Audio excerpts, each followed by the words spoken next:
Bienvenidos a una nueva entrega de Emeritus, este espacio de conversación íntima, de conversación reposada con quienes han hecho de su vida una obra y de su trayectoria un magisterio.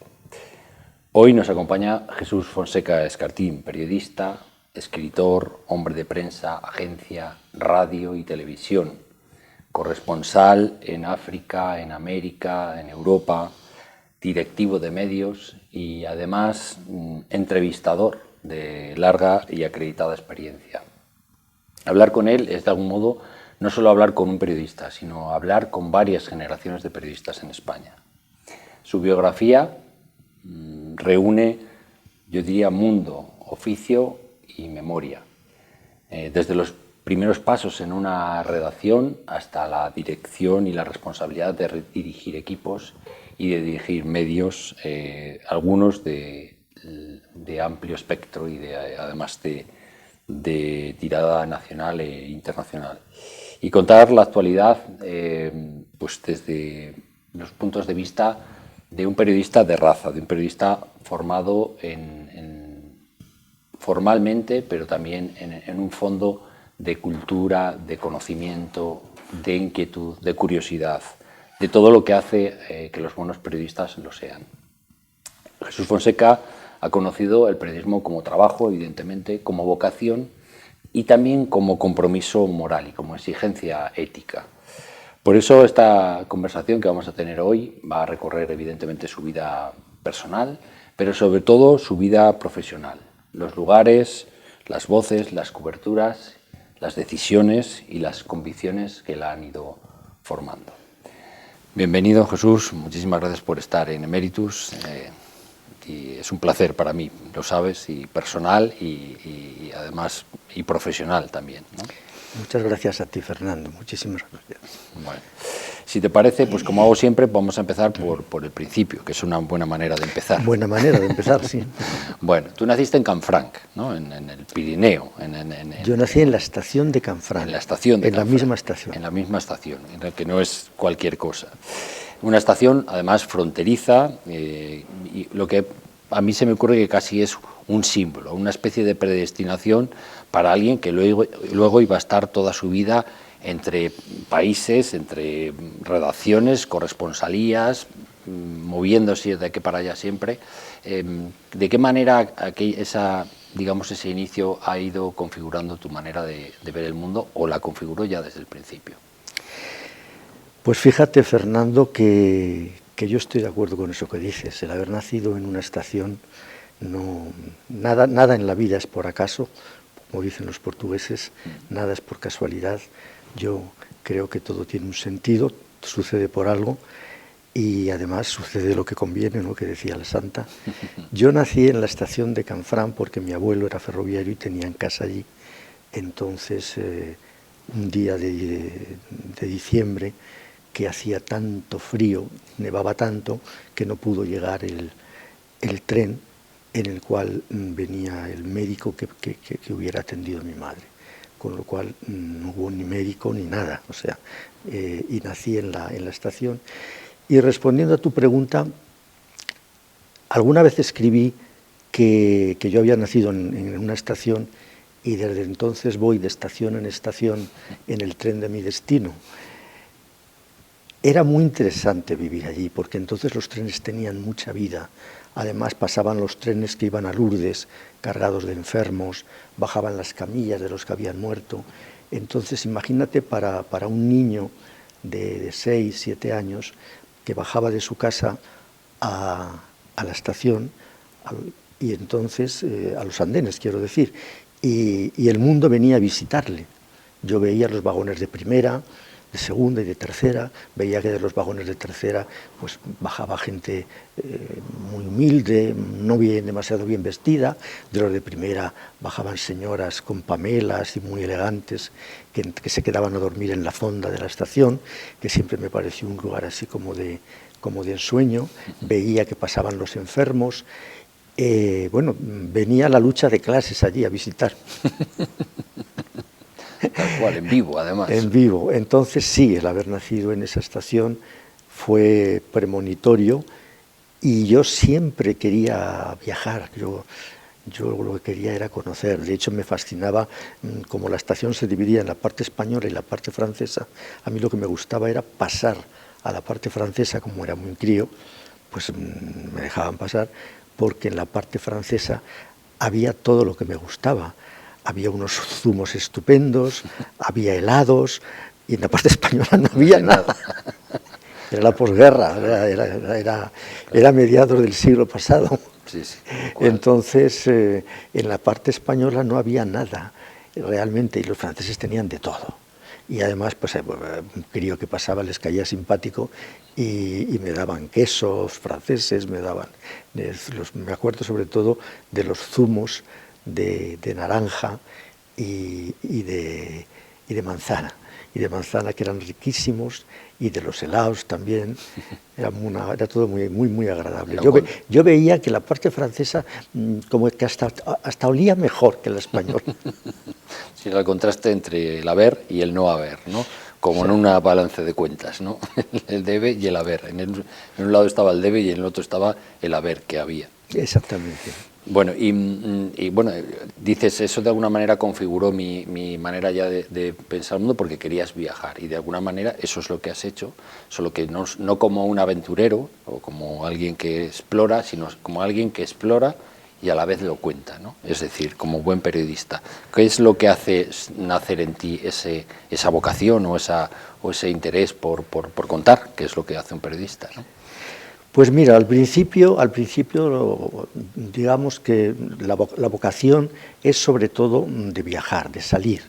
Yo quería conocer el mundo, quería ir a muchos sitios y quería ver lo que hubiera allí y contarlo efectivamente.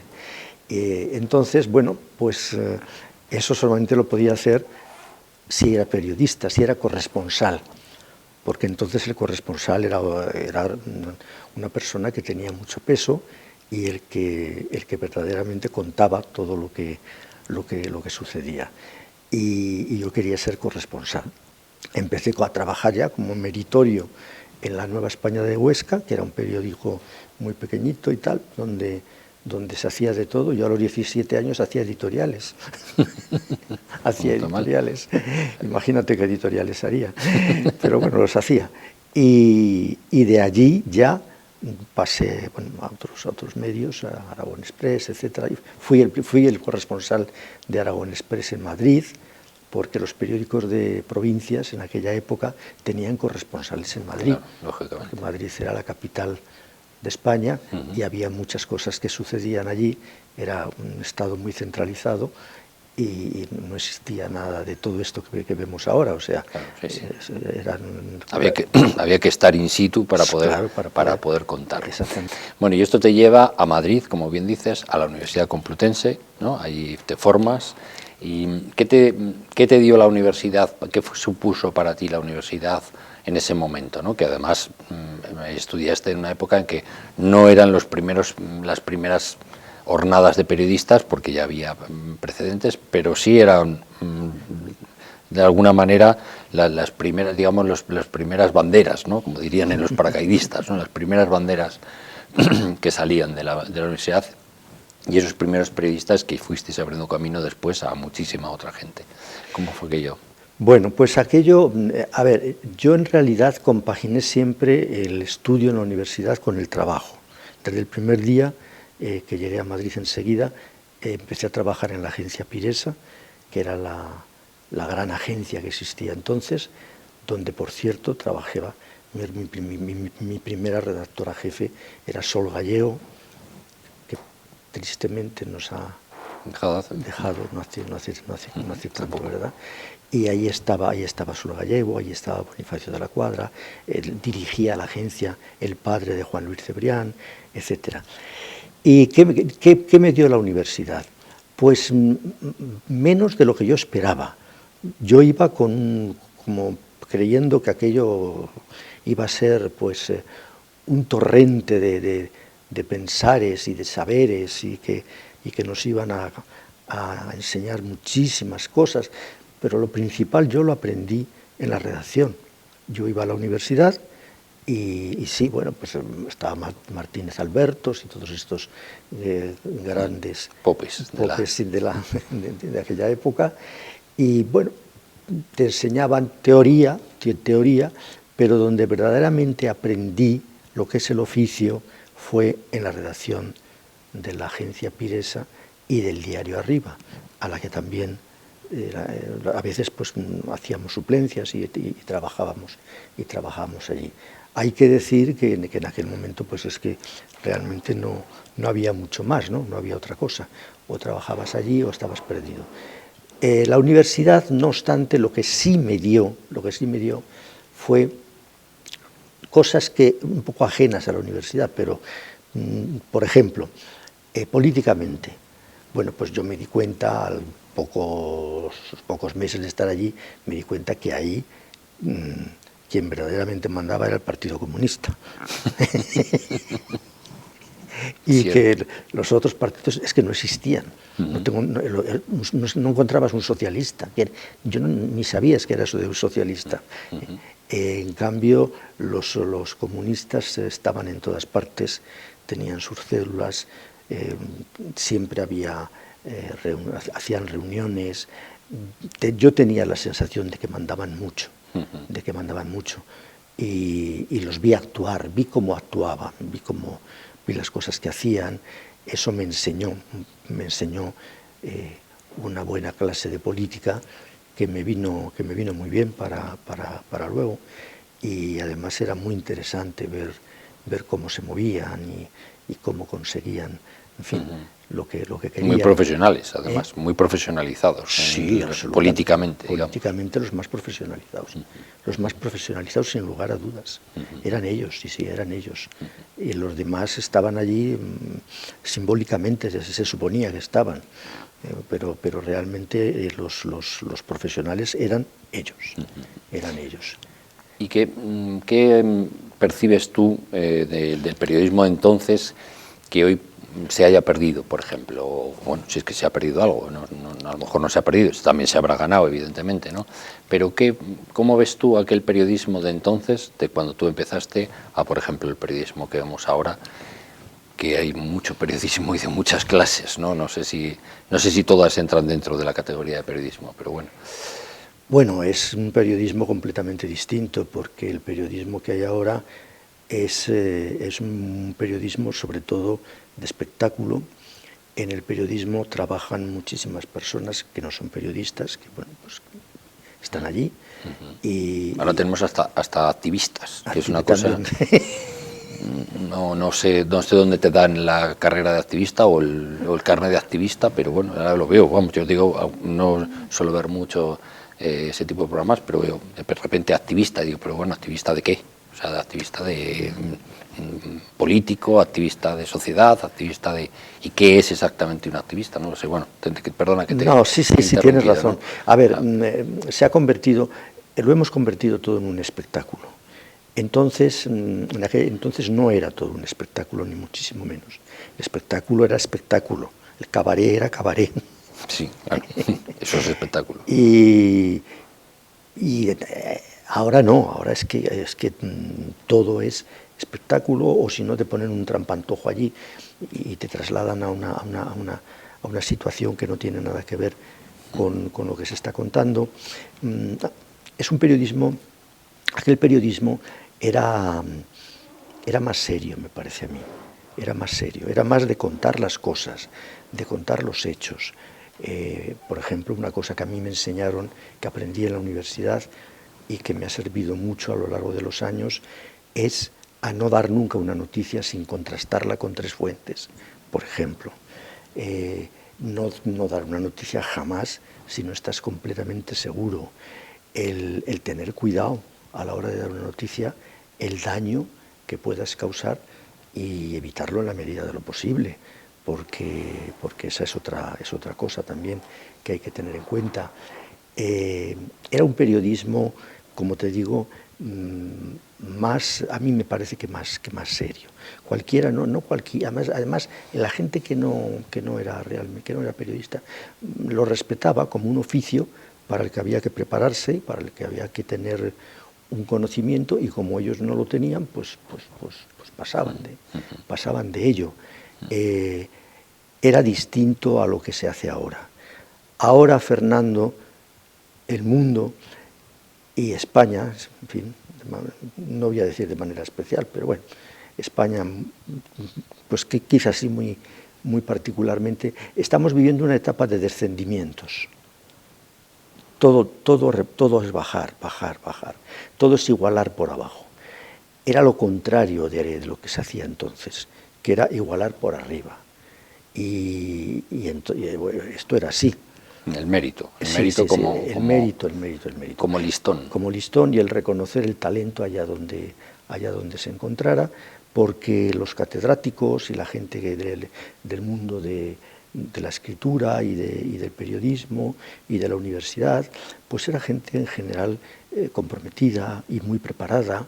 Has dicho una cosa que me ha parecido muy interesante, y es como que antes ser periodista infundía cierto respeto como cualquier otra profesión, es decir, uno decía, bueno, espera, para ser periodista hay que estar formado, hay que tener unos conocimientos, hay que tener tanto técnicos como de fondo, digamos, y ahora da la impresión de que periodista puede ser casi cualquiera, es decir, no, yo soy periodista, esto que hablábamos antes del activista, del no sé qué, o sea, es un poco como, hay una pérdida de respeto quizá hacia la profesión. Pues mira, Fernando, yo creo que hay una cosa que es incluso peor que el respeto, que es se ha devaluado la profesión, Tú escucha lo que dicen cómo hablan los periodistas muchas veces, Sí, respeto, por ejemplo, al idioma, que se vapulea casi de manera... Es tremendo. No saben. Estos días con motivo de la visita de la visita del Papa, alguien hizo una noticia, hizo una pieza en televisión, una pieza de televisión, y decía que el Papa oficiaría una homilía en la plaza de Cibeles. No saben ni lo que es oficiar ni lo que es homilía. No saben ni lo que es oficiar, ni lo que es homilía, ni saben lo que es una misa. Hombre, cuidado. Sí, hay una falta de conocimiento. Pero de conocimiento, de saber. Pero es que no hay ninguna necesidad de saber, no hay ninguna necesidad de saberes para estar en esos sitios. Se elige por otras razones, por el desparpajo, por la belleza, por yo qué sé, por otras razones que no tienen nada que ver con el conocimiento, y entonces te encuentras, por ejemplo, con esto que te digo, el Papa oficiando una homilía en la plaza de Cibeles. A ver cómo se come eso. Sí, a ver cómo se hace. Es que es tremendo, Y eso pasa con las informaciones, por ejemplo, de carácter judicial, que son muy... Sí, son muy técnicas, además. Muy técnicas y hay mucha abundancia de ellas hoy día, pues, bueno, se está confundiendo a toda hora jueces con magistrados, en fin, tremendo. Poco criterio. Bueno, hablemos un poco, que me interesa mucho, la parte, digamos, humana tuya de corresponsalías, ¿no? Es decir, fuiste el primer corresponsal de EFE, de la agencia EFE, casi recién creada, yo creo, en África. Luego trabajaste en Guinea Ecuatorial, pero también luego en Colombia, en Argentina. ¿Cómo recuerda a alguien que va abriendo camino, desbrozando selva, en algunos casos casi, en el caso de Colombia, casi a lo mejor literalmente, ¿no? Para los demás, ¿no? ¿Cómo recuerdas aquella aventura? Pues eso sí que es una aventura absoluta. Bueno, mi primer destino es África. Anson, que era presidente de la agencia EFE y que quiere hacer de la agencia EFE un gran proyecto informativo de Estado, pues llega a la conclusión muy lógica de que la agencia EFE, si va a ser un proyecto informativo de Estado, no tiene pase que no tenga ni un corresponsal en el continente africano, en el África negra. Entonces, bueno, pues en África negra, en la parte occidental, digamos que la gran metrópoli que había en aquel entonces, luego ha ido a peor y ahora está peor, era Dakar, la capital de Senegal. Y entonces me propone irme a Dakar y desde Dakar que me mueva y que para ir a Ghana, a Mali, en fin, a los otros, a Camerún, a Gabón, a los países de la zona esa, cubrir lo que es el África Occidental, que es la más cercana a España, y que tiene que tener un corresponsal, porque él además, vendiendo esas cosas al gobierno, le sacaba dineritos para poder seguir manteniendo... Para seguir manteniendo la agencia y para que porque la agencia, los recursos de una agencia ya se sabe que no son la publicidad, entonces hay que buscar el dinero por algún sitio. Y mi primer destino fue Senegal. Senegal era un país en aquel entonces que estaba gobernado por Leopold Sédar Senghor, que era académico de la Academia Francesa de la Lengua y que era un padre de la negritude. Con Aimé Césaire habían creado todo el movimiento aquel de la negritud y era muy respetado. Entonces el único corresponsal que había en Dakar, además del de France Press naturalmente, y algún periódico había de Nigeria, tenía Europa, poca cosa, pero así de Europa realmente estaba el de France Press y yo. Y entonces pues nos invitaba de vez en cuando a su palacio a tomar un té, a charlar un poco, cómo veíamos las cosas. Parece mentira, ¿verdad? Una cosa como... Pues eso pasaba. Eso pasaba en un Senegal recién descolonizado. Todavía estaban por allí, o sea, acababan estaban estrenando su libertad. Y Senegal me marcó mucho, porque fue un conocimiento del África profunda, del África de tradiciones, de gurús, de todo esto, y luego todos los países de alrededor que naturalmente visité y en los cuales pues estuve muy atento a lo que pasaba. La Costa de Marfil de Houphouët-Boigny, que era otro padre de la negritud, otro fundador, en fin, había estado luchando para la libertad y era el presidente de Costa de Marfil. En Camerún lo mismo, y después en Gabón con Omar Bongo, a quien, por cierto, cuando lo entrevisté, digo cuando lo entrevisté porque naturalmente los entrevisté a todos, y cuando entrevisté, porque yo quería entrevistar a todo el mundo y quería que, en fin, sea recibido por todo el mundo. Me acuerdo que Omar Bongo me metieron por unos pasillos, me empiezan a llevar, y venga, pasillos y pasillos, y yo hacia la mitad del trayecto empecé a oír un pájaro que cantaba, un pájaro que cantaba. El pájaro. Entonces ya llego donde estaba Omar Bongo, que estaba sentado en un sillón así como estás tú, y al lado estaba un palo de estos donde se ponen los pájaros, y allí tenía dos pájaros. O sea, dos pájaros cantando allí. Cantando ahí, que estuvieron durante toda la entrevista. De compañeros. De compañeros, con unos colores muy bonitos, muy preciosos, y con Omar Bongo, que era un personaje, en fin, muy peculiar. Otro pájaro. Sí. Era el tercer pájaro. Le gustaban los pájaros por algo. ¿Cómo se veía entonces España desde fuera? Porque ahora la gente viaja, hay un montón de corresponsales, de periodistas fuera, de enviados especiales, demás, pero entonces es muy pocos. ¿Y cómo se veía España por ejemplo, desde el África negra? ¿Cómo se veía? Desde el África negra a España se le veía... Nuestra relación con Guinea, por ejemplo, sí, ¿no? Que todavía... Sí. Se le veía como un país más de Europa. El que hubiera una dictadura, todos los países donde yo estaba eran dictaduras, de hecho, prácticamente, eran dictaduras. No habían dado un golpe de Estado, algunos sí, pero por ejemplo en Guinea, pero vamos, no había democracia. No, eran regímenes muy dictatoriales, y estaban puestos allí unos presidentes que habían puesto las potencias colonizadoras para que estuvieran siempre, con deseo de permanencia. Con vocación de permanencia. Sí. Entonces hacia España se miraba como un país importante de Europa, un país grande, un país, en fin, que no se tenía mal concepto de él, no se hablaba no hablaban de política, o sea, se hablaba de España.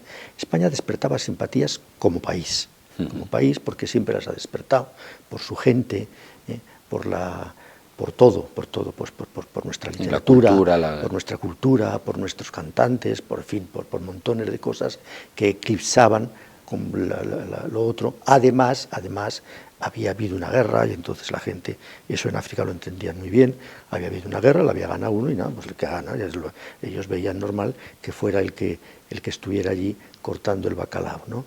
Y se le veía de esa manera. Guinea Ecuatorial era distinto, porque Guinea Ecuatorial era un país diferente en el sentido de que habíamos sido nosotros los colonizadores. Hablaban español, hablaban nuestra lengua.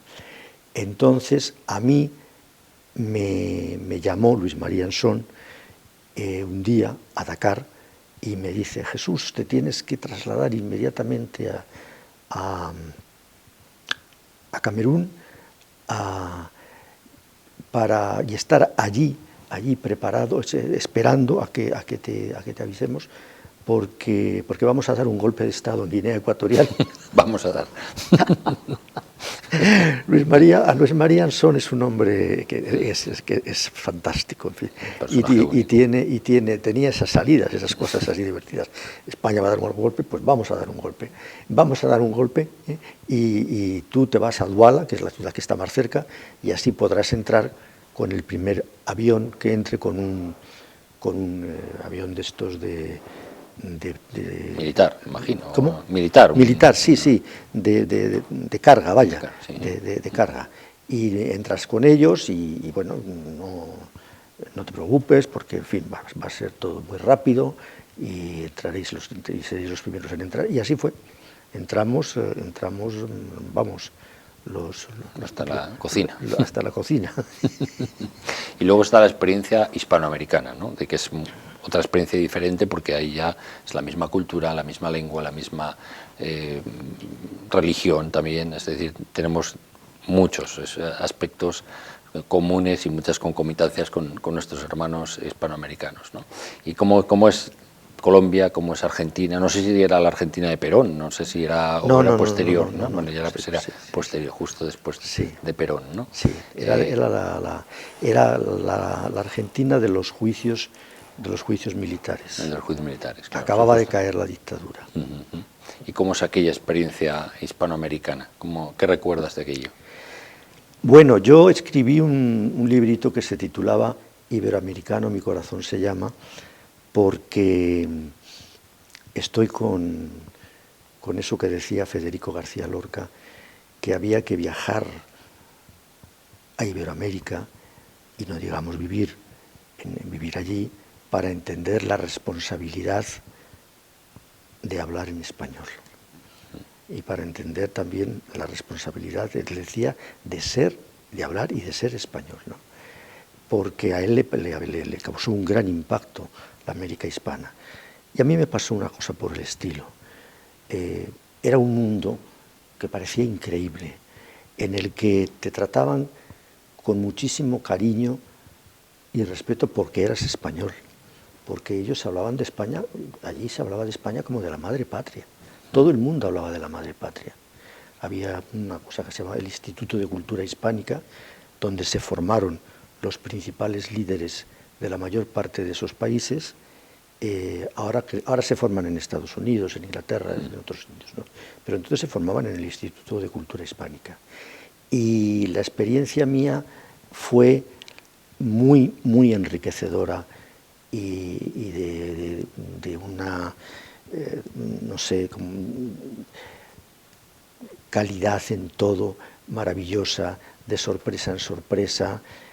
Además, pues tenías la suerte de que, claro, eras el único corresponsal que había, eras tú, porque entonces no no había corresponsal de los periódicos, no había, estabas tú solamente.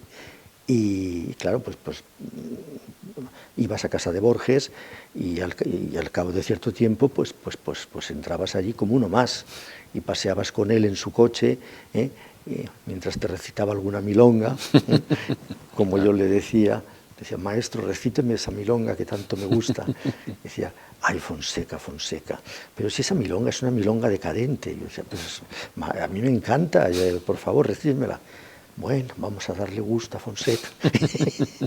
Y entonces recitaba la milonga que decía, lo he soñado en esta casa, entre paredes y puertas. Dios permite a los hombres soñar cosas que son ciertas. Lo he soñado mar adentro, en unas islas glaciales, que digan lo demás, la tumba y los hospitales. Bueno, a mí me encantaba esa milonga. Y recitada por Borges más. Claro, claro, eso es ya un lujo. Y entonces, claro, pues conocías a Borges, conocías a Sábato. Sábato te contaba las cosas de la dictadura porque él estaba haciendo un informe de los desaparecidos, entonces realmente te enterabas de los horrores que los militares habían cometido en ese país, de cómo había sido todo esto de los desaparecidos, y te lo contaba una persona que lo hacía con veracidad y sin cargar las tintas, diciendo lo que fue, como fue, que te venía muy bien saberlo y conocerlo. Y bueno, y ahí estaba Silvina Ocampo, que a mí una cosa que me divertía mucho era ir por las tardes, alguna tarde, a casa de Adolfo Bioy Casares, y ahí a veces me encontraba a Silvina Ocampo, Adolfo Bioy Casares y Borges, los tres, haciendo un cuento entre los tres. O sea, el cuento lo hacían entre los tres. Manos. Entonces era muy divertido escucharlos. Yo me sentaba allí en un rinconcito y me tomaba el té y los escuchaba, porque, por ejemplo, Silvina, me acuerdo muchas veces, no, eso no es así, no, Borges, no, eso no puede ser así, porque si ella resulta que verdaderamente al que quería era fulano, no puede ahora le corregía, tener ese comportamiento. Era una cosa muy, muy divertida, ¿no? Muy divertida. Y eso en cuanto a Argentina. Pero yo guardo un recuerdo y un cariño grande de Argentina, por supuesto, pero sobre todo de Colombia, porque Colombia hablaban tan bien, hablaban tan bien, y eran tan cariñosos, tan cariñosos. La primera vez que fui a una finca de la Sabana, me acuerdo que me levanté por la mañana y entonces se acercó una ama de llaves que tenían allí había todo tipo de servicios. Se acercó una ama de llaves a mí y me dijo, buenos días, señor, ¿qué le provoca a vuesa merced? ¿Qué le provoca? ¿Qué le provoca a vuesa merced? Claro, sí. Estaba hablando como Sí, como el siglo XVI. El siglo XVI. Y entonces, pues nada, un tinto, una aromática. El tinto era el café, el café lo llamaban tinto. Un tinto, una agua aromática, tal. Entonces dije, no, pues una agua aromática. Yo ya me imaginé que lo del agua aromática sería una infusión, como en efecto fue. Por cierto, que cuando yo llegué a Buenos Aires, yo seguía pidiendo una agua aromática, y entonces a Borges le cayó en gracia eso, y cuando íbamos a tomar café le decían, tráiganos, íbamos con Roberto Alifano, en fin, con quien fuera, con Mitre, etcétera, y entonces decía, tráiganos un café a cada uno, y a Fonseca un agua perfumada. Hizo su propia versión. De esas que él toma, yo decía, pero que no es agua perfumada, que es agua aromática. Qué buena esa. Bueno, yo hubo algún momento, ya esto un poco por morbo, hubo algún momento en el que te sintieras algún tipo de peligro, de vulnerabilidad, de riesgo, porque claro, no eran países fáciles, ¿no?, en los que estabas. No era Estados Unidos, no era Alemania, no era Dinamarca. Dinamarca tenía su aquel también, pero... Bueno, en Colombia hubo un momento muy delicado en el que el movimiento guerrillero, el M-19, que en ese momento era mucho más poderoso que las Fuerzas Armadas Revolucionarias de Colombia, estaba negociando una paz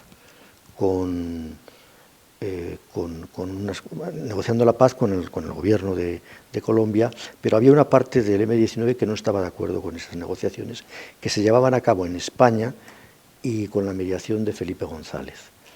Y entonces el M-19 asaltó la agencia y, claro, asaltó la agencia armadamente, ¿no? Sí, en fin, con todo lo que eso significa, ¿no? A mí al primero que cogieron fue a mí, claro.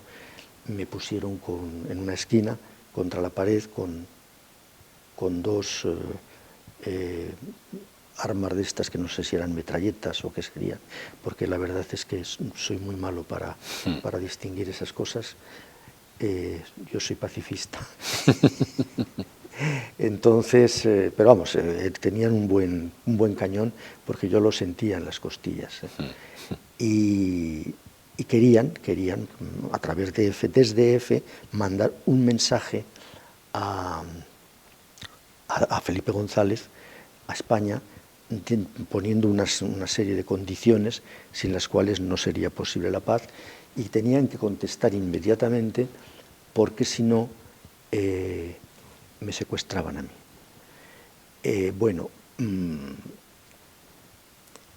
se pasa mal, se pasa muy mal cuando estás realmente contra una pared con unas armas largas que te están apuntando.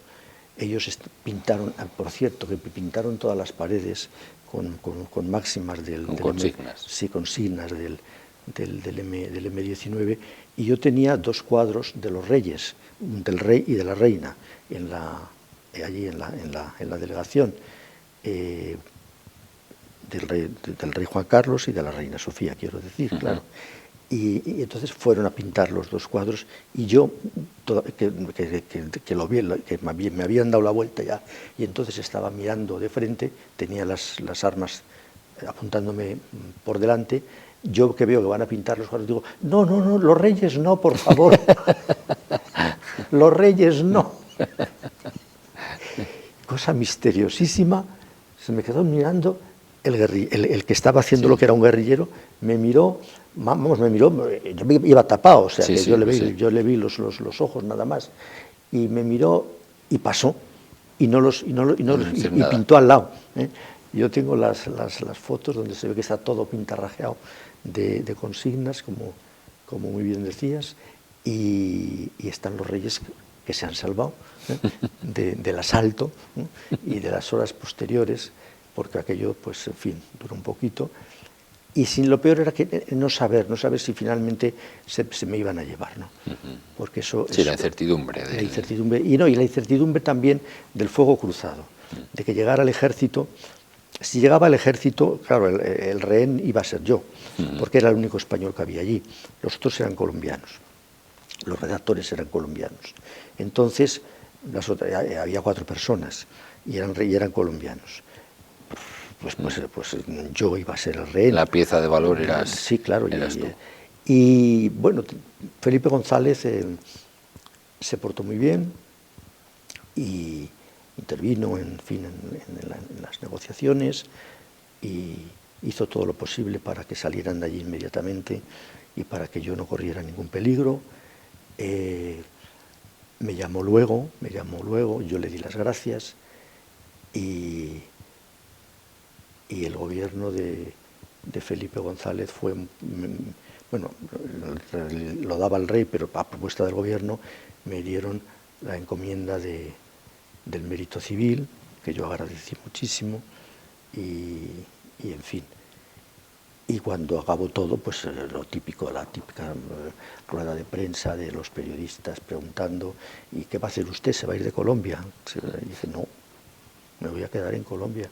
No hay un país en el mundo mejor donde se pueda vivir y donde yo viva que Colombia. Este es mi sitio, aquí estoy muy bien y de aquí no me voy a marchar.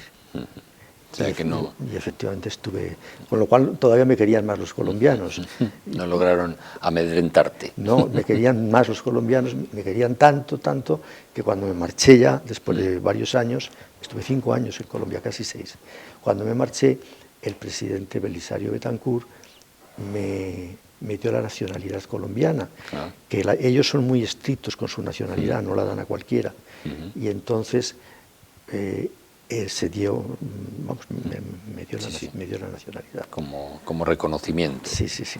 Bueno, y después de todo este periplo y tal, llega la etapa de la dirección de medios, de EFE, de Televisión Española, los informativos, las delegaciones, la dirección de redacciones de periódico, todo eso. ¿Cómo es ese paso en el que uno firma sus obras, firma sus trabajos, se hace cargo de lo que escribe o de lo que locuta o de lo que transmite y pasa a ser el defensor de lo que hacen otros, también a veces el censor, ¿no? Evidentemente, ¿no? Pero de lo que hacen otros, el responsable, digamos, del trabajo de otras personas? ¿Cómo es ese paso en la cabeza de un periodista, ¿no? Y de alguien que viene del trabajo de calle, digamos? Pues mira, Fernando, lo más importante quizás sea que como has estado haciendo lo que están haciendo ellos, conoces perfectamente las dificultades que entraña ese trabajo y también estás prevenido. O sea, no te pueden engañar fácilmente porque sabes cómo es las trampas ya te las conoces. Has estado allí, de manera que lo... Has sido cocinero antes que fraile. Exacto, eso que se dice tantas veces, de que has sido cocinero antes que fraile. Yo, una de las cosas que siempre tuve claras es que no estaba allí. Estaba allí para informar, para seguir con mi profesión desde esa perspectiva, pero para lo que no estaba allí era para hacerle daño a nadie. Me refería sobre todo a los periodistas y eso lo llevé muy a rajatabla. Por ejemplo, los becarios, los sitios en los que yo estuve, nunca hubo un becario que trabajara sin cobrar, siempre cobraron. Porque si no, no había becario. Yo le decía a Madrid, no, si se paga, sí, si no, no. Porque me parecía que era una explotación y el primero que tenía que defender la profesión era yo, ¿no? Y además, bueno, en Buenos Aires, en Colombia, fui presidente de la Asociación de la Prensa Extranjera y en Argentina fui secretario general también de la Asociación de la Prensa Extranjera. Y estaba allí para defender a los periodistas. De hecho, tuve que ir muchas veces a la cárcel para sacar primero para llevarles lo que necesitaban y para visitarlos, porque en esos países se detenía con cierta frecuencia a los periodistas por temas de drogas y por otros temas. Entonces, para mí, el estar en esos puestos era una forma de hacer información distinta, pero apoyándome siempre mucho en los redactores. Una redacción, si hay buenos redactores, sale un buen periódico, sale un buen informativo, sale un buen radio, de televisión, lo que sea. Pero puede haber un director que sea muy bueno. Como no tengas buenos redactores, no salen bien las cosas. Y para tener buenos redactores, no hay más que una manera, que es dejarles libertad y tratarlos bien, tratarlos como se merecen, y ya está. Y tener en cuenta que, bueno, pues que no se les puede exigir más de lo que pueden dar, y luego respetar su trabajo, respetar su trabajo. Yo a veces, pocas veces, pero a veces pues leía una noticia y me parecía que no estaba bien fundamentada, y a lo mejor había una persona de la cual se aludía y que no salía bien parada. Yo llamaba al redactor y se lo decía, pero desde luego se lo decía simplemente. Si él quería, se tocaba eso, y si no lo quería tocar, se pasaba así. O sea que siempre respetar el trabajo de los demás, porque además es la única forma de que ellos se sientan a gusto trabajando. En cuanto si tú te metes a hacer tareas de censura y cosas por el estilo, pero si es que no tienes ninguna necesidad de hacerlo, no tienes ninguna necesidad. Tú ya sabes quién puede hacer una información, quién puede hacer otra. Tú estás allí para conocer las personas que tienes, los mimbres con los que tienes que hacer el cesto, y que el cesto pues tenga, en fin, la consistencia y la belleza que debe tener un cesto. Claro, pues tienes que conocer los mimbres, que es la tarea principal de un director: conocer a su gente, apoyar a su gente y ayudarla en todo lo posible. Y dejar que sean padres o madres de sus éxitos o de sus fracasos. Por supuesto, por supuesto. Sí. ¿Y qué cuesta más? Como un director, o como responsable, ¿qué cuesta más? ¿Tomar decisiones o sostenerlas cuando llegan las presiones, que siempre llegan, por parte del que pone el dinero, por parte del político, por parte del empresario que pone publicidad, por parte de... Lo que más cuesta siempre es sostenerlas cuando llegan. Sí, eso es complicado. Ahí hay que hacer equilibrios. Muchos equilibrios. E hilar muy fino, ¿no? Imagino, ¿no? Muchos equilibrios. ¿Y cómo se conserva la independencia interior cuando se han ocupado puestos de gran responsabilidad en los que uno ha tenido que a veces soportar esas presiones y lidiar con ellas, ¿no? Es decir, a veces, ¿cómo se consigue mantener esa independencia personal, ¿no? Esa independencia interior? Para empezar, no metiéndote en la boca del lobo. Eso ya de entrada. O sea, muchas de las situaciones complicadas en las que se encuentran algunos directores o algunos periodistas es porque se meten en un sitio en el que habría que haberse metido, porque ya se sabe que si te metes allí vas a salir trasquilado y no tiene ningún sentido. Y luego, hombre, pues tratando siempre de salvar los muebles. Salvar lo esencial. Las cosas se pueden decir de dos maneras y sin faltar a la verdad. Eso es cuestión de no estar todo el día metiendo el dedo en el ojo. La libertad de expresión no es estar en una actitud de crítica permanente. Hay que reconocer también el talento allá donde se encuentre, hay que reconocer lo que se hace bien. Hombre, claro, si hay una fechoría o hay un atropello o hay algo, pues se cuenta y ¿qué le vas a hacer? Y además, pero si tú escribes, cuentas las cosas como realmente son, no tienes tantos problemas. Además, el poder sabe dónde tiene que llamar. El poder sabe dónde tiene que llamar y sabe dónde no tiene que llamar, porque, bueno, pues muy bien, tú escuchas a todo el mundo, pero luego tú haces lo que tienes que hacer. Ahora, eso sí, no hay por qué hacer sangre. O sea, el buen periodismo no es un periodismo, no es el caso, ¿no? En aquella revista que había de crímenes.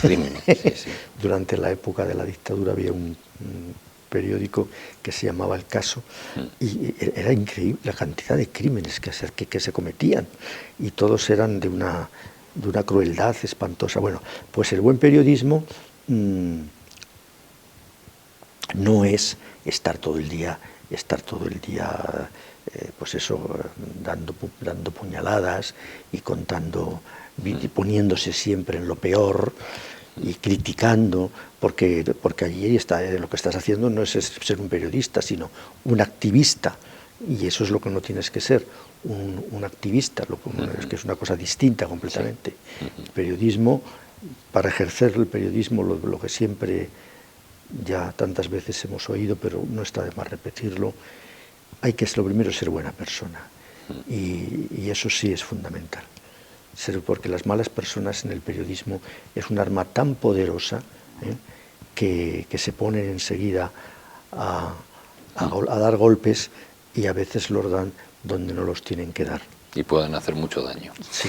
De alguna manera, hoy también eres el entrevistado, porque una gran parte de tu trabajo, y especialmente en los últimos años, a través de programas de entrevistas, algunos maravillosos, yo recuerdo, lo hemos comentado alguna vez, una entrevista que hiciste a Pepín Bello en Palabras a Medianoche, me parece que era un documento histórico, o sea, realmente porque él contaba todas sus relaciones, él que no escribió nunca nada, pero era la argamasa que unía a toda la generación del 27 y que contó cosas sobre la generación del 27 absolutamente maravillosas, y ahí estará en la hemeroteca y que merece la pena que la gente lo vea porque es una maravilla.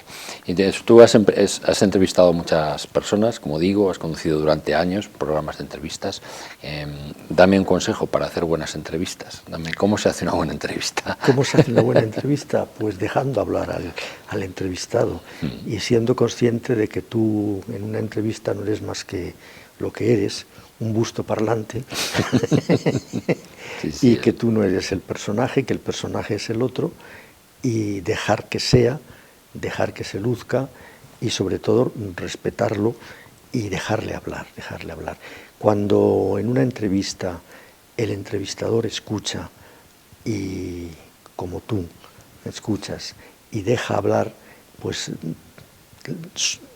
enseguida todo va fluyendo y el entrevistado se siente cómodo y no hay ningún problema. Claro, si lo estás interrumpiendo constantemente y lo que quieres es lucirte tú y hablar cuando no tienes que hablar y te pones a contar tu vida cuando la tiene, que esto pasa a veces, ¿eh? Hay gente que entrevista y cuenta su vida. Se autoentrevista. El entrevistado es una excusa. Realmente sorprendente. Y no tener miedo a hacer preguntas. No tener miedo. Se puede preguntar todo. Todo se puede preguntar. Si se pregunta bien y con educación, se puede preguntar todo. Claro. Luego ya te contestarán lo que te contesten. Pero eso de autocensurarse y decir, no, esto no se lo voy a preguntar, porque no, todo lo que valga la pena, claro, se coge y se pregunta. Ante el vicio de preguntar, la virtud de no responder, ¿no? Por ejemplo. Podríamos decir, ¿no? Adaptando el refrán. Por ejemplo. Y cuando tienes delante un personaje relevante, digamos alguien relevante, ¿qué te interesa más? ¿La parte privada o el personaje público? O la grieta que hay entre ambos? Porque a veces hay una grieta entre el público, en la parte privada y la persona pública, ¿no? El personaje que conocemos, ¿no? ¿Qué es lo que te interesa más? ¿La parte pública o la parte privada de...? A mí siempre me ha interesado más lo privado. Siempre me ha interesado más, por ejemplo, de hecho yo leo muchísima literatura, literatura de cartas, de biografía, de viajes, porque lo que me interesa es la persona, es el ser humano. Entonces, tener la oportunidad de una persona de relieve en el campo que sea, poder preguntarle, poder conocer eso que no se ve, esa parte que está oculta, desvelar un poco a la persona con sus luces y con sus sombras, pero sí que se conozca el personaje. Lo demás ya se está viendo constantemente. Y eso es lo que más me interesa, sí, eso. Has defendido muchas veces que el periodista debe ser un dique frente a cualquier tipo de totalitarismo, algo que creíamos olvidado en la Europa democrática y no parece que esté tan olvidado, ¿no? ¿Tú sigues creyendo que ese es el núcleo ético del oficio de periodista? A ver, yo creo que el periodismo es un contrapoder y a veces hay que ejercer ese contrapoder. Eso,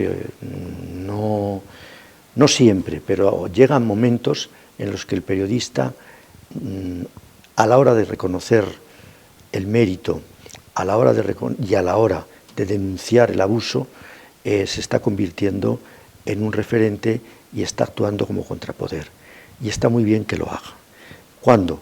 Cuando se están pisoteando las libertades, cuando se instala la mentira en la sociedad, cuando no se hacen las cosas como hay que hacerlas, cuando hay una dictadura, claro, en fin, pero no tiene por qué ser una dictadura, no, la dictadura armada, quiero decir, no, hay otros tipos de dictadura y también hay que estar atento y saber decir las cosas siempre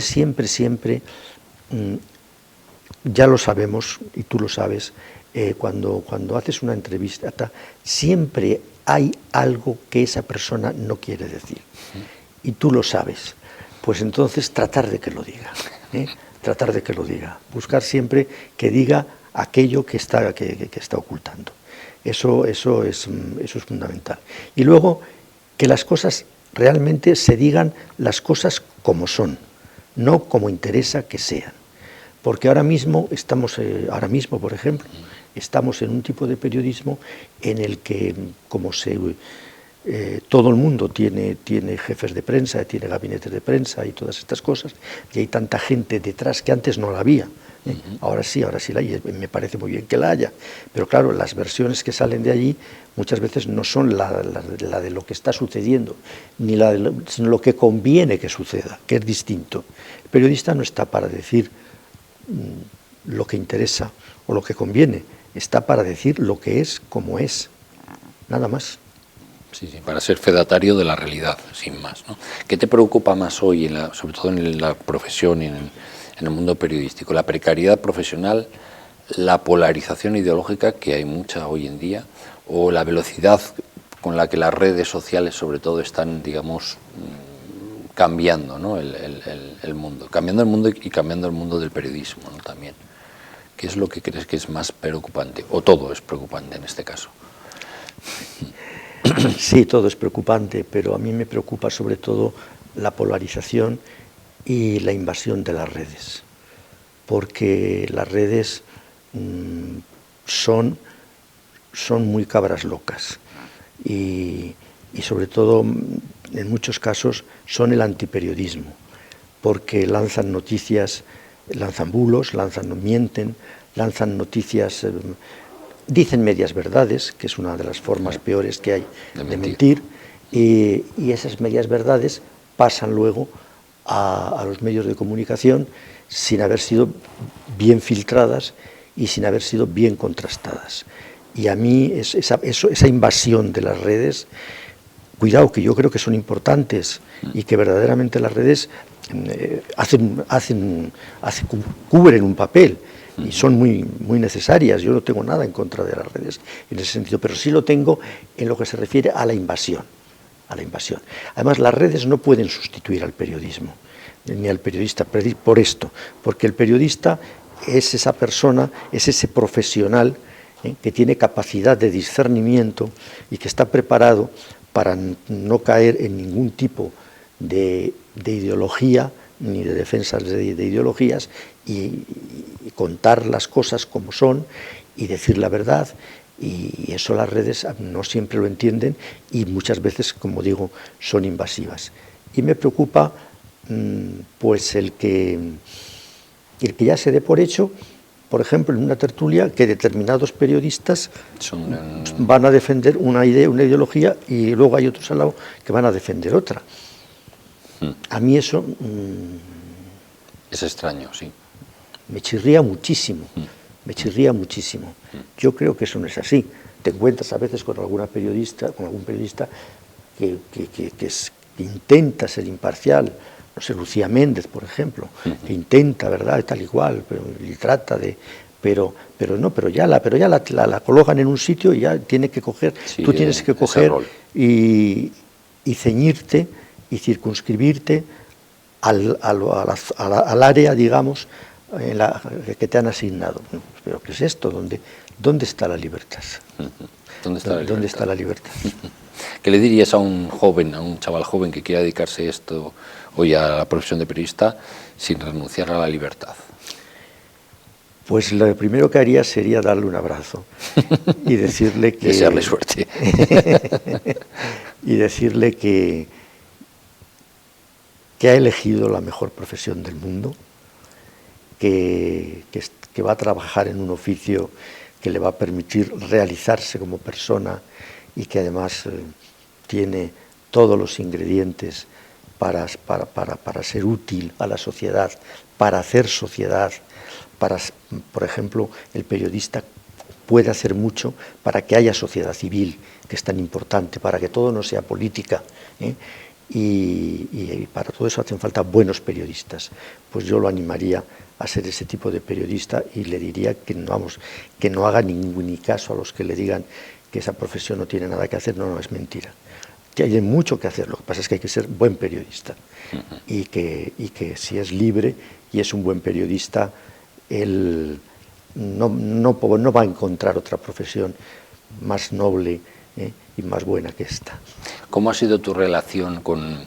Tú has sido director de periódicos, de La Razón, el delegado de La Razón en Castilla y León, por ejemplo. ¿Cómo ha sido tu relación personal y profesional con otros periodistas, con otros directores de medios del entorno, por ejemplo? ¿Cómo ha sido esa relación, ¿no? ¿Ha sido una relación fácil o ha sido una relación a veces complicada, imagino, también? ¿Cómo ha sido en general? Bueno, pues en algunos casos uno se da cuenta de que la mejor relación es la no relación. Está bien, esa es una buena... Entonces uno se da cuenta de que la mejor relación es la no relación y ya está, y no hay que forzar las cosas. Se es educado, se respeta a uno y ya está, pero no se relaciona. Y con otros, pues ha sido una relación muy intensa, muy fraterna, de mucha... A mí me gusta utilizar esa palabra fraterna, porque es verdad, ha habido algunos directores de medios, periodistas, con los que he trabajado, que han sido para mí como si fueran un hermano, y con una confianza grande, y además contándonos las cosas y sin ningún tipo de miedo a que te quiten la exclusiva y todo esto. ¿Qué precio personal paga uno por dedicar la vida a la actualidad y al ritmo de la actualidad?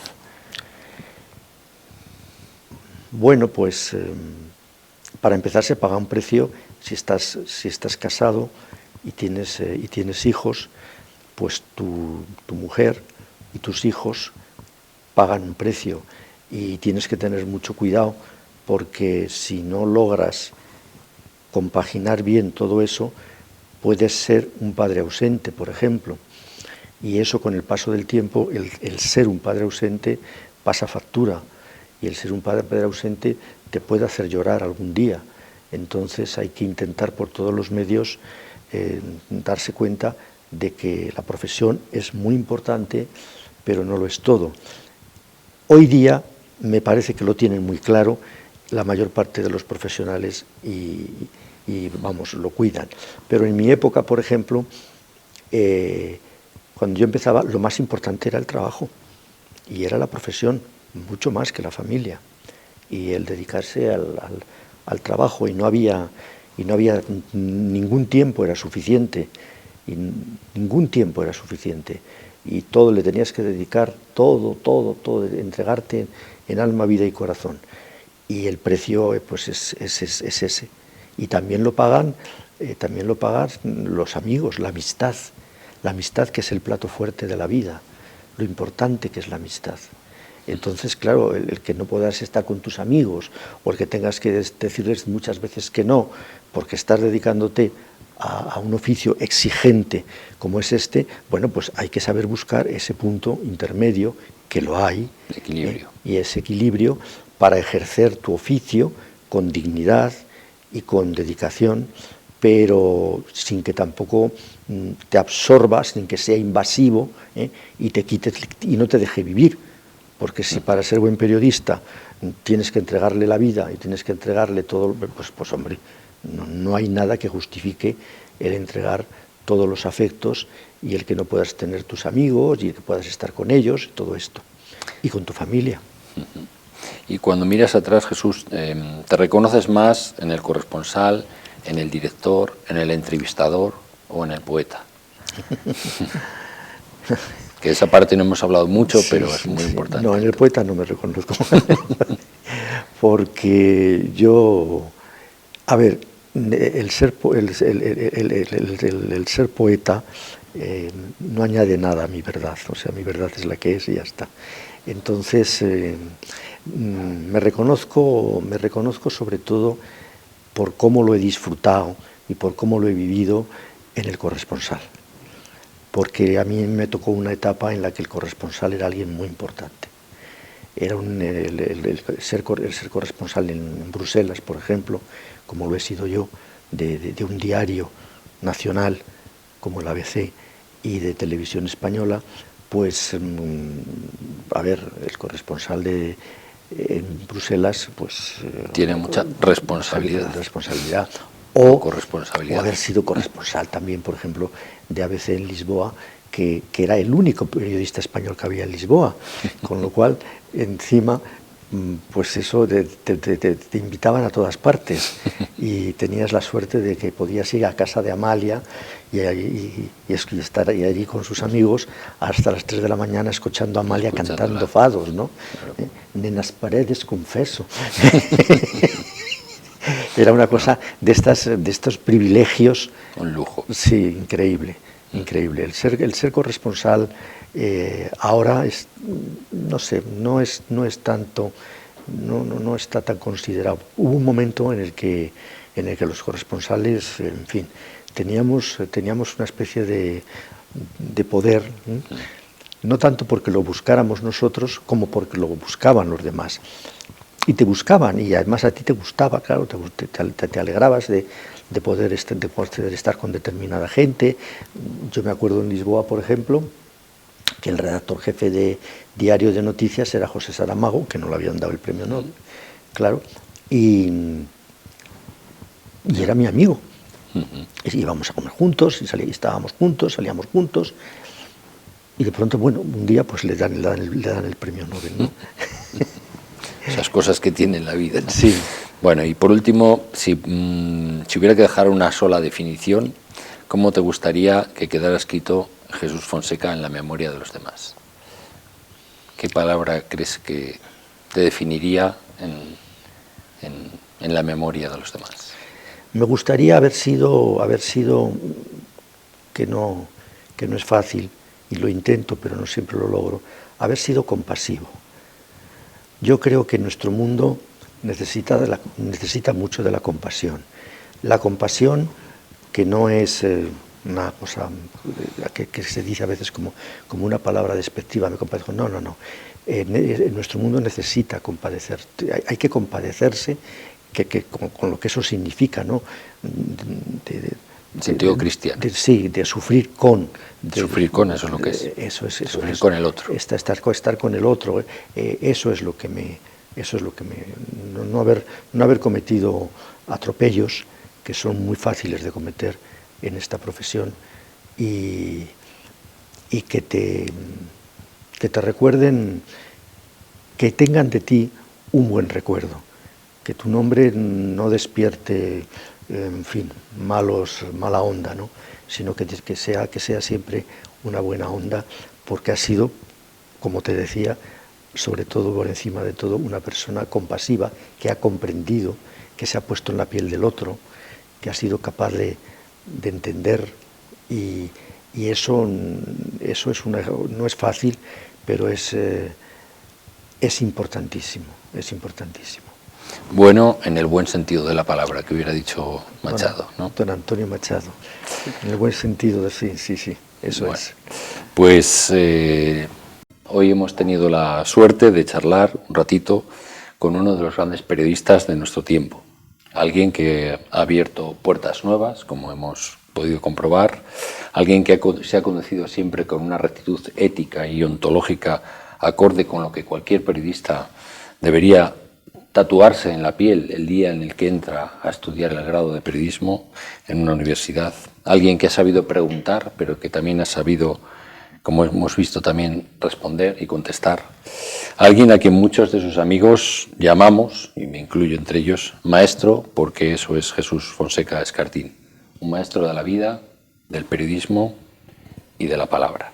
Muchísimas gracias, Jesús, ha sido un placer hablar contigo. Muchísimas gracias a ti, Fernando, de verdad, muchas gracias. Bueno, y a vosotros os espero en el próximo Emeritus.